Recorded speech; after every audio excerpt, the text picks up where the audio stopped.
the Victor Optics Maverick red dot sight right now on Pirate Firearms and Reloading.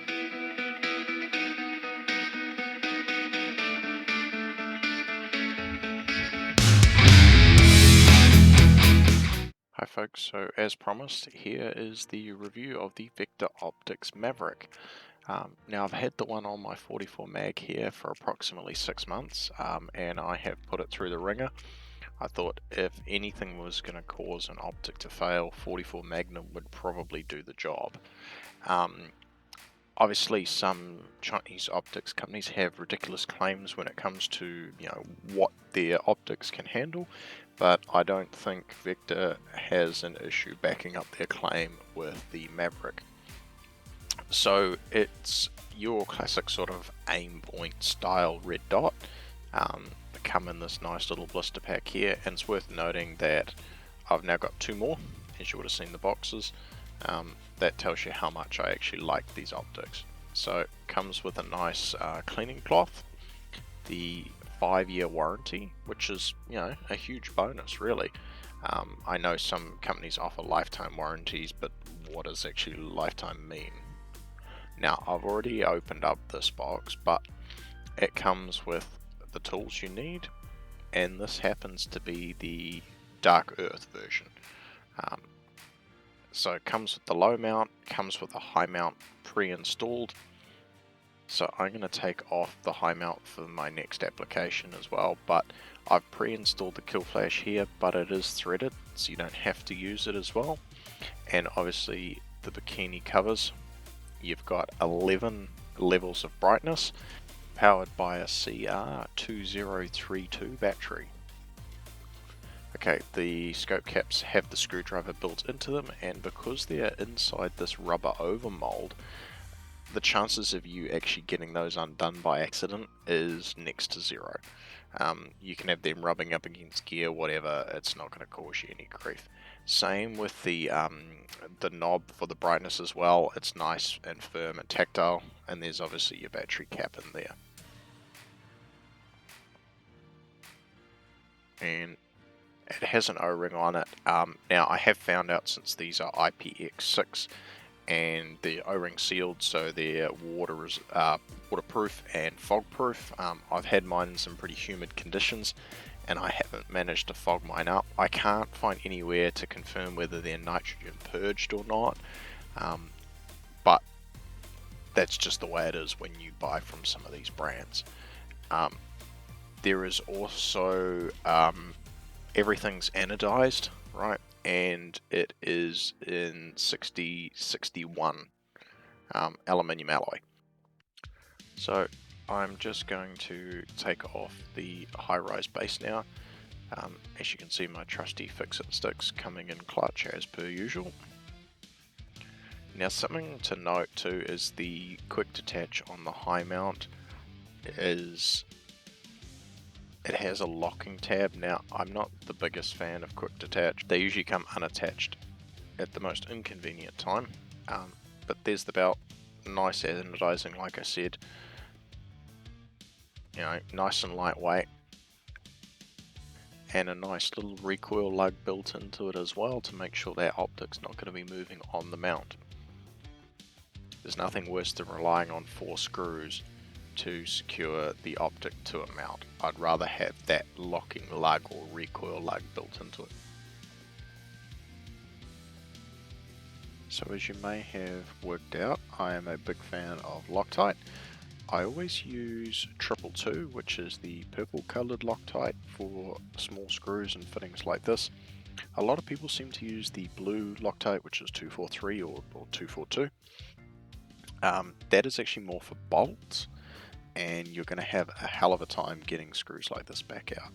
So best practice with Loctite is that you drop the little droplet onto the thread rather than touching the nozzle into the screw and risk contaminating the rest of your container of Loctite. And what I typically do, because there's way too much on one, is just then go and rub the threads together from the other screws and drop them into the slot.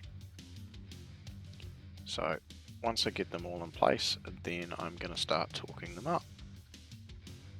So now I'm going to use my trusty fix-it sticks and set it to the fasten setting, and I'm just going to do these up finger tight to start with. Now, just like you do with wheel nuts on your car, you want to go in a diagonal pattern in order to apply the torque evenly. And it sounds really silly, but I take that same policy with scope rings as well, and that way you're applying the torque evenly and sharing the load. Now I'm going to apply the torque limiter to my fix-it sticks.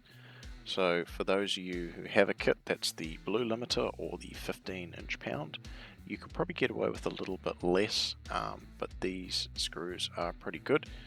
And the thing about Loctite is before it cures, it's actually a lubricant, so you are applying the correct amount of torque to the screw without having galling in the metal. Wiping away the excess Loctite. Be careful that sometimes Loctite can ruin plastic or paint finishes, so I always like to make sure that I've got like a tissue or a shop rag or something around to take that excess away. Now I'm just going to back out the actual main mounting screw and have the correct Allen head and torque limiter on, and I like to apply the scope covers again. Make sure you don't get anything on the lenses, particularly if you've got a expensive optic that's got lens coatings and things like that. Vector doesn't advertise any lens coatings with this, but still good practice. Keep all the debris off the lens. So I've got my Ruger American Ranch rifle here mounted up in my Tipton Ultra Vise, and I'm just going to get all my gear all sorted out, ready to go. So a bit more Loctite, tissues, fix-it sticks, and obviously the optic. Now a little tip, if you do have the actual nut side exposed, you can drop the Loctite in from that end as well. It doesn't really matter, you don't have to actually apply it to the bolt, you can apply it to the nut side as well. And then what I like to do to make sure you're getting a nice even coating throughout the threads and getting the most out of your product is to work the screw back and forward. The other thing worth noting too is I like to clean these out before I get started if they have any lubricant on them, isopropyl alcohol or something like that to clean them out. Now I'm just going to sit this guy in place, back the screw out a bit more, and set it like that. Now there is a little bit of play in the Picatinny lock, which I'm not a massive fan of. It's a little bit sad to see, Picatinny's all within spec, or should be all within spec, and I guess Vector's probably done this to make sure it fits some out of spec rails. So there is movement back and forth, so always make sure it's hard forward, because when your rifle recoils, the scope wants to stay in place, and the only direction a scope or optic will move on a rail is forward. So once it's in place, I've got my purple limiter, which is 20 inch-pounds, and I've locked it in place, and once again I'm just going to wipe the excess Loctite off. So absolutely over the moon with these Vector red dots.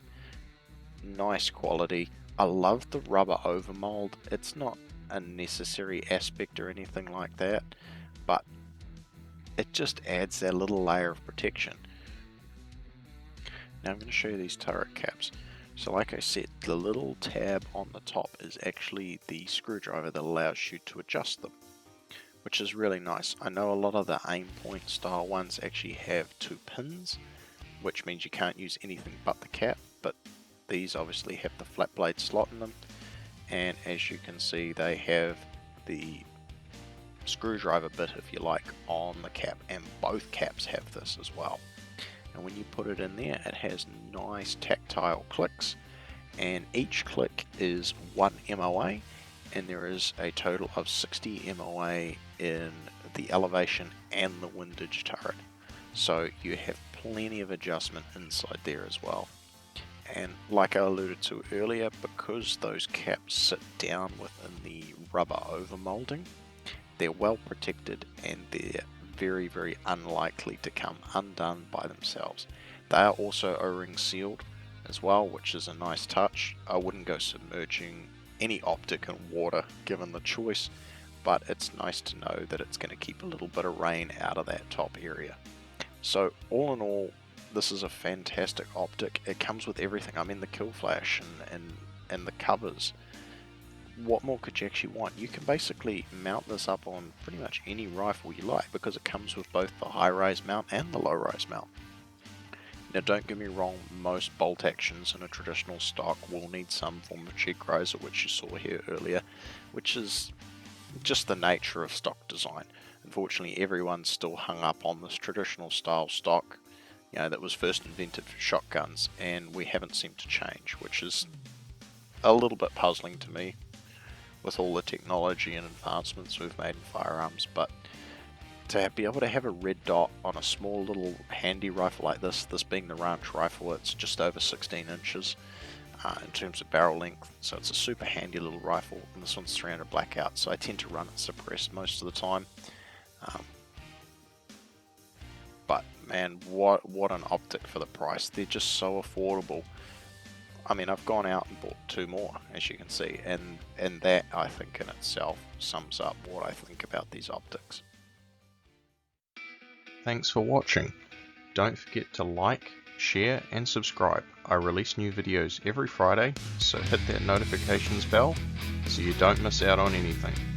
See you in the next one.